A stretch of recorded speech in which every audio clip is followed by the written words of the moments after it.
There is an internet meme that goes around this time every year that says something along the lines that strikes panic into the heart of parents everywhere. It says, you only have 18 summers. And moms immediately are struck with mom guilt and try to plan the best summer ever for their kids. But when your kids become teens, not only are you hit with this guilt that your 18 summers are drawing to a close, but that your kids actually don't want to spend all their time with you. Aly Pain, What She Said's expert on all things teen, is joining me now to discuss why you shouldn't force together time and how to let go of the guilt, Mama. Welcome to the show, Aly. Thank you so much. This is such a great, I'm so glad we're hitting this in summer, and I hope this reaches so many parents who are experiencing that guilt that you just talked about. Yes, you have 18 summers with your children approximately until they, I don't know, do something. Because I got to tell you, mine goes to university. He's 19 and he's still here for the summer, although working full time. So does that give me 19? I don't know where this arbitrary 18 came from. I think I understand it. But let's just call BS on it right now, okay? Let's just call BS on it. Your teenager doesn't want to spend time with you.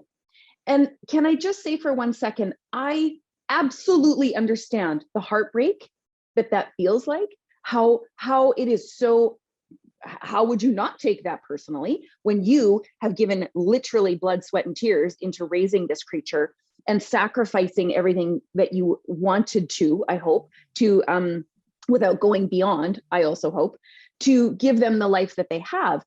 And they don't seem to care. And worse off, they actually are rejecting you. Okay, so let's just dial this back for 1 second. It doesn't make you a bad parent. You haven't failed. Your child is not the spawn of Satan. None of those things. The teen brain is going through two distinct physiological processes. One is individuation. Who am I? Like, who am I in the world? Not as a mini me, which they were when they were a child. As a teenager, they're going through individuation. Like, who the heck am I? The second part is differentiation, which is, who am I without you? As in, literally as in, think of like all of the nature shows you watch. How do I survive without you in the world? How do I have my own friend network? How do I figure out how to do things? How do I, and I know you're thinking, well, my kid does not want to figure out how to do laundry. Okay, well, maybe not that right now. But these are necessary processes in their brains to become successful, independent adults. So yeah, I think I'm going to pause you right there because this is a hard one for parents. So it hard. really is. It feels like a punch in the gut when your kid doesn't want to spend any time with you. So it's important to remind yourself, this is a good thing. It's a necessary good thing. You're right. And so really, can we just redo the meme? Can we just redo the meme and say you have 13 years?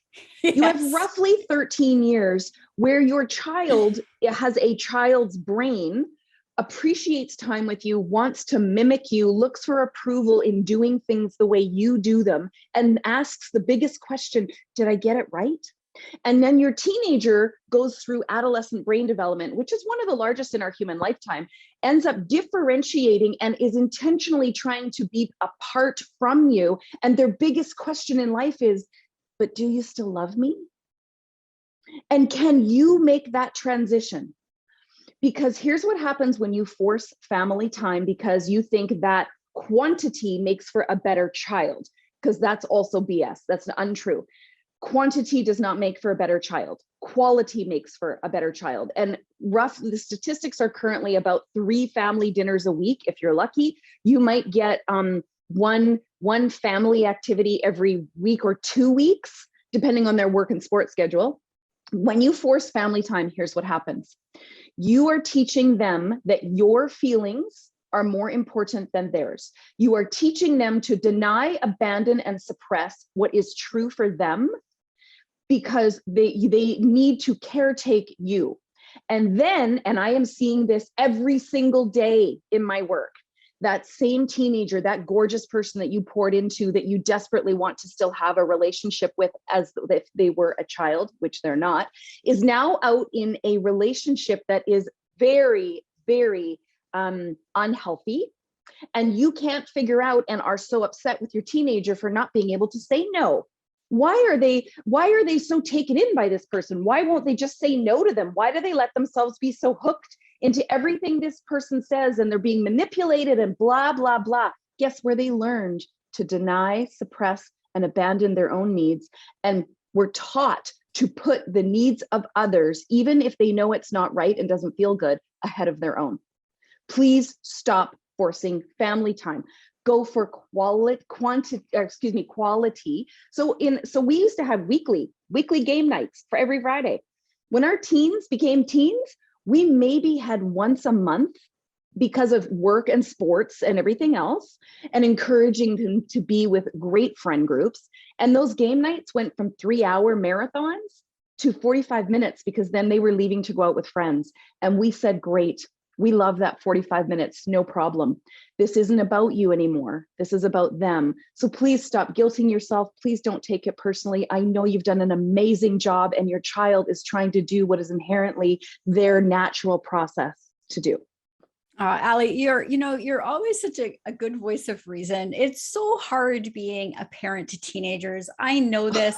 And trust me, they come back to you. They do. They do. Especially when you don't force it. Yes. So let them have their space this summer, and let go of your mom guilt, right? Yes, you're doing great. Your job is to help them fly, be free. So how about you do you and put yourself first? Go have the summer you want. Love it. All right. I want people to be able to follow along with you. I know that teens and parents follow you, which means you have some magical language where you can bridge these generations. So where can people connect with you? The best place is at Aly Pain, ALYPAIN, on TikTok or Instagram, or my website, alypain.com. Incredible. Thank you so much, Aly. Thank you.